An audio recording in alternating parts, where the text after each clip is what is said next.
Fisher of Men here. I'm going to be covering a very important topic in this video, as far as how to survive in the end times and what you need and all the equipment you're going to have when this time comes, or else you're going to be caught with your pants down and you're not going to be prepared for any of this. And the number one weapon they will use against people is food. Because if you don't have food, you're going to do just about anything. I mean, even in the Bible, a lot of the times when Israel was surrounded by enemies, people had no access to food. They became so hungry, they even ate their own children. And if you think that can't happen, it can happen, it has happened, and it will happen again. Right now, I'm actually out here in California helping out my buddy prepare for what's coming up. We're going to put in a garden and all that stuff. I travel around to different cities and different states. So let's get started. The number one thing people are probably going to jump on is joining a militia, a prep group, if you will. And I would not suggest that, because I joined the militia here in Las Vegas, Nevada. And the whole thing was an undercover FBI surveillance operation. They draw you in, they make you think it's a militia. It's not. The feds are running the whole thing. And what they do is they get your information. They get your name, your phone number, your address, the names of your family members, all that stuff, your social security number. And their excuse for that is, oh, well, we do background checks. We want to make sure you don't have any warrants or anything like that. I was pretty naive at the time. I didn't really think nothing of it, so I gave them a photocopy of my ID, and they turned all my information into the FBI. And about 2 weeks later, I was ambushed by the FBI and Homeland Security, and they interrogated me for about an hour and a half. And they were monitoring my Facebook as well. They printed out information I had from my Facebook. So all that from from joining a militia. So I would not suggest joining any mainstream militias. I'm not saying that all militias have been infiltrated, but I'm saying a lot of them have been infiltrated. You have militias that you have ex-military and law enforcement that join militias, and they are sincere and genuine in what they do. Okay, so if you want to join a militia, you know the risks. That's up to you. I would suggest starting a militia with trusted friends and family, with people that you know personally, or like-minded individuals like myself. If you ever run into me in public and you recognize me, say hi. I've ran into a few people already. And if you want to get something going and get something started up, let's do it. So let's get going. We got the militia thing out of the way. Let's start off with guns and ammunition. You need, I think, guns should be number one on your shopping list. Your number one priority should be self-defense, because you need to be able to protect your assets. Oh crap! The tablet's falling over. You need to be able to protect the stuff that you have. I mean, you can have everything that you need, but if you don't have self-defense, I can come up to you with a gun and take everything that you got. And a lot of that will be happening. So guns and ammo, number one. I would suggest buying a gun that uses the most common round, which is a 5.56 NATO. Those are the most common rounds that the military, law enforcement, and citizens use. Why? Because if you run out of ammunition, you can kill one of the bad guys, and then chances are they're going to have the same type of ammunition that you need. So that's the number one. If you buy a gun, make sure you buy 5.56 NATO round guns. Because that will probably help out when you run out of ammunition, come across a dead body or whatever, take what the guy has, shoot one of the UN troops, take his ammunition. So, I mean, if you want to know what kind of specific gun to get, I would suggest an AR-15.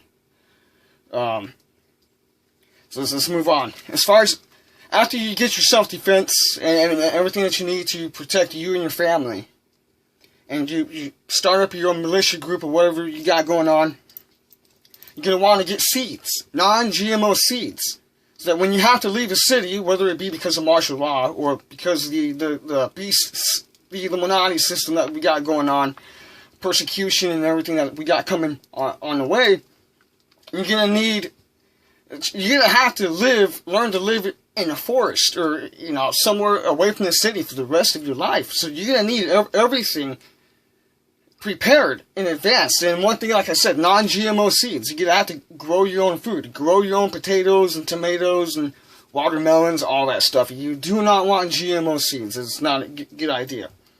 You're going to want fishing gear, so you can fish for your own food. You're going to want hunting gear, such as 22 long rifles and bows and arrows. You don't want to waste your ammunition hunting unless you absolutely have to. So I would suggest maybe get some BB guns for small game. And bows and arrows. Bows and arrows, that doubles as self-defense as well. I mean, if you got 100 people with bows and arrows, and you have a convoy of enemy troops going past you, even though you can start shooting at the ground troops and all, they won't know where you're coming from. They'll just see arrows going past your face. And you can always make more arrows if you ever run out. So bows and arrows. So we got fishing gear, hunting gear. You will want to invest in portable water filtration devices. They are not that expensive, and you can buy them on Amazon, at Walmart, I'm sure. So water filtration devices, and I'm dead serious about this, you guys. Even I've started preparing, and I'll show you what I've got in a minute. As far as the most basic things that you're going to need, especially if you're going to become, because one day you're going to have to become a soldier, whether you like it or not. You won't have a choice. Either you bow down and you kneel like a coward, or you stand up and fight. If you're like me and you want to fight, we'll start off with the most basic. I'll get there in a second, so hang on. Also, I would suggest power generators, which also means that you'll have to stock up on a little bit of gasoline as well. I would not use the power generators unless you absolutely have to, like when you have to make coffee. Alright, because I'm a big coffee drinker. But then again, you don't need electricity to make coffee. Solar power. I mean, if you're going to establish a permanent retreat, you'll need things for when you're on the move, and then things for a permanent hangout spot that's in the forest or whatnot. So if you already have like a log cabin out in the forest off-grid that nobody knows about, start now, prepare now. If you have a chainsaw in a vehicle, go to the forest right now and start working on a log cabin in an undisclosed location away from the city. Don't tell nobody about it unless you trust them and they're going to help you. So start working on a spot right now that you can retreat to if you ever have to. And then so when you get your power generator, you can have it already over there and all that stuff. Not have to worry about running out of the city. Because the Bible says that when this happens, you won't even be able to go back to your house. That's how bad this is going to be. You'll have to immediately leave. You're going to want a rendezvous point. Okay, when this happens, you will not be able to call your friends and family. So you're going to want to set up a meeting spot that everybody agrees on. So when this happens, everybody goes to that one spot, and you wait until everybody's there. Maybe give them a certain amount of time, and if they don't show up, then you need to leave. Because that means something bad probably happened to them. And you can't stay in the city for that long. Alright, so already have a place prepared, and with all your stuff already there, so that if you have to, you can just leave with the clothes on your back, and go to your spot that you have set up. If you have the money, invest in solar power. When you set up your little log cabin or whatever, make sure that you are by a water source.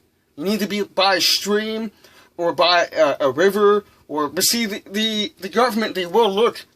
They'll send out helicopters to go up and down the rivers looking for people. Because obviously people will congregate around water supplies when they leave the cities. So you're going to want to be a good distance away from the water source, but not too far away. But you don't want to be too close to it at the same time. Alright, so solar power, like I said, maybe if you have the money, invest in that. For those of you who know what a shipping container is, if you own property out of the city, and that you got the money to buy shipping containers, which they go around $2,000 a pop. These make good underground shelters. Go rent a bulldozer, a little mini bulldozer. It's not that expensive to rent them. Dig a huge hole on your property and put one of these shipping containers inside the hole. That way you can have an underground hiding place if you don't want to build a log cabin. And actually that would be a lot safer if you had an underground shelter. And you want an emergency escape tunnel going out of that tunnel and a second emergency spot to go to. So you'll want an emergency escape tunnel going out of the your underground shelter and whatnot, and then a second location that you can go to just in case, because you never know. As far as gear, stuff that you're gonna need. For any of you who have ever been homeless or ever had to sleep in the cold during the winter time, you know how important it is to have winter gear when you're living outside.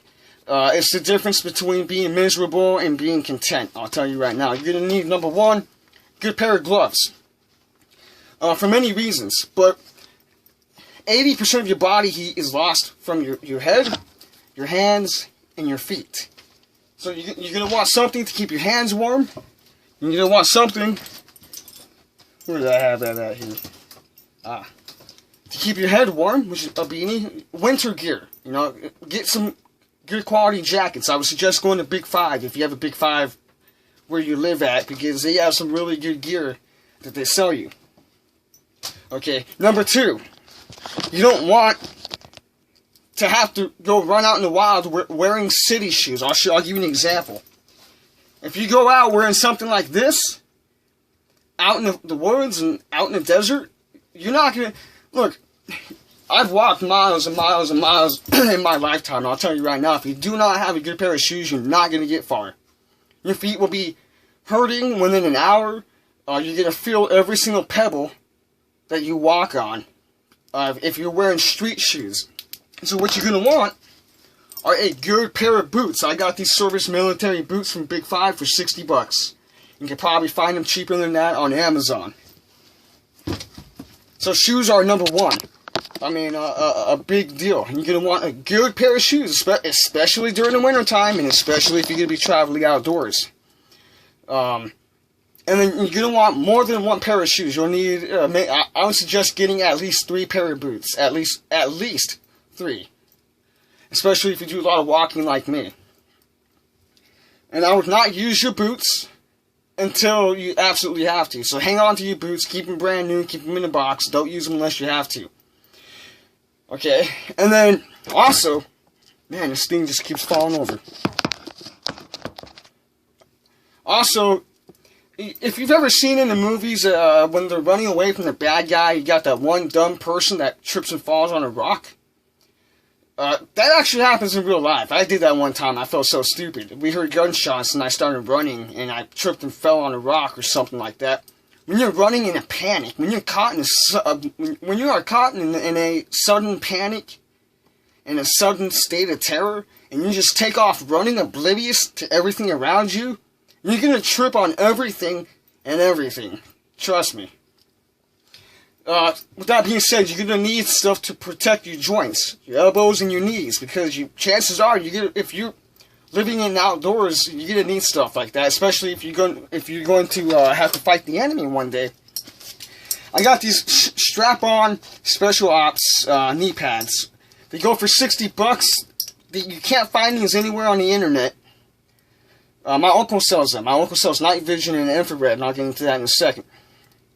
$60. I can get these for you for $20. No profit on my end. I'll give it to you for what I get it for. He's got 2 boxes of these. They haven't really been selling that well because nobody knows about them.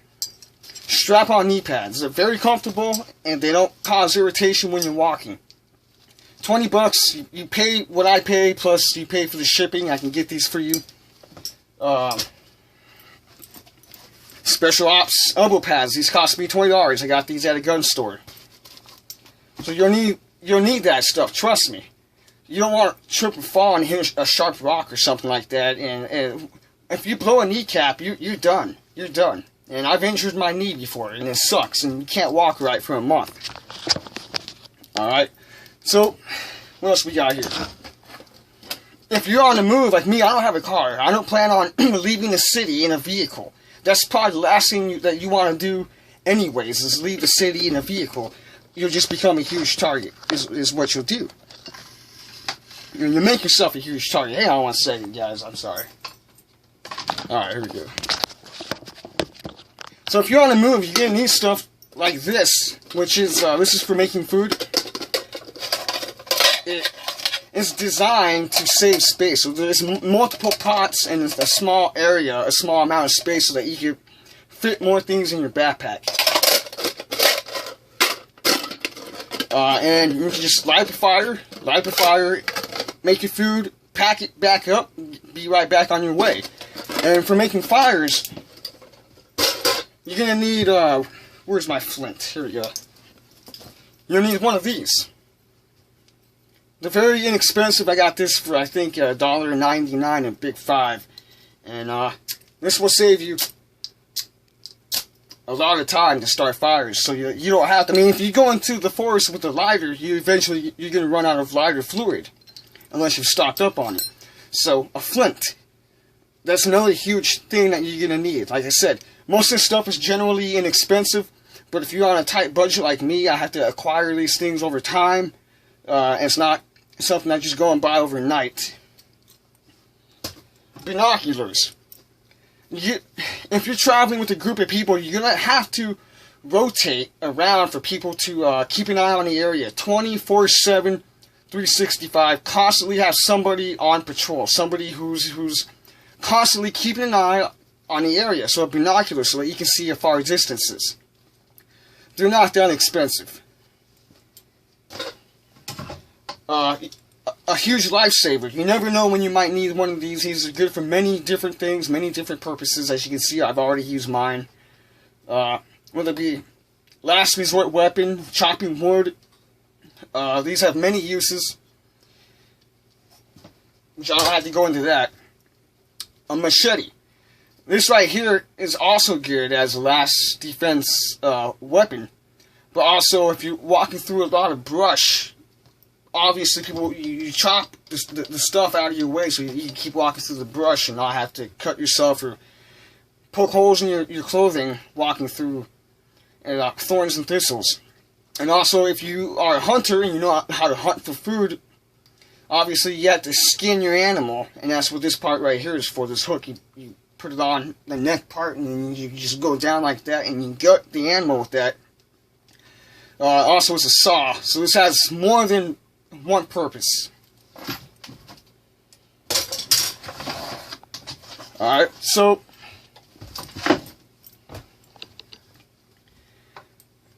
what else is there? I know there's more. Oh, night vision.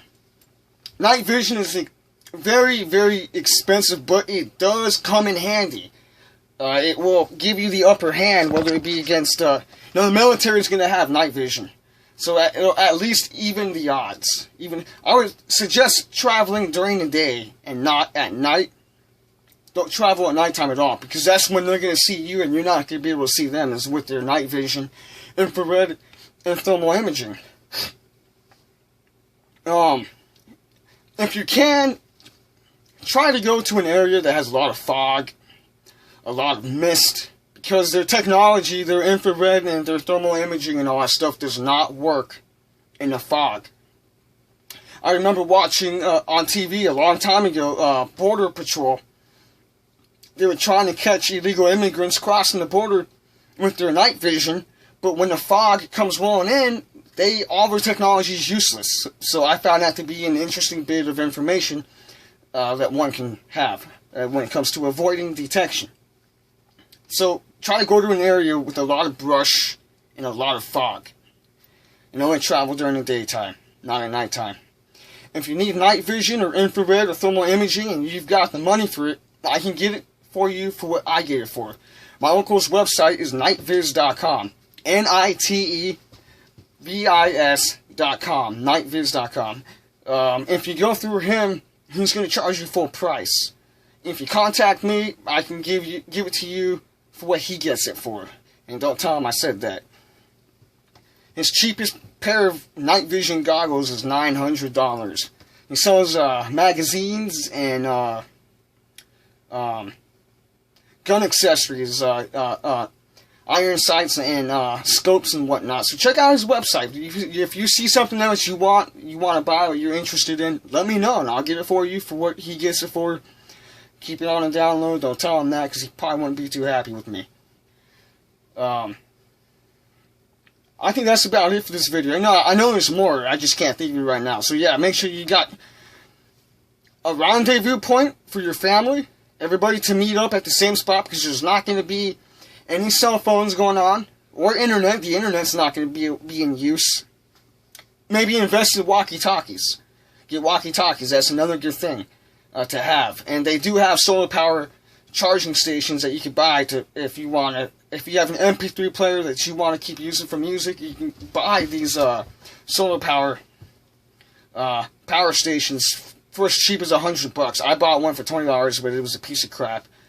So if you're gonna buy, make sure you spend a little bit of money on it, or it's not gonna work too well.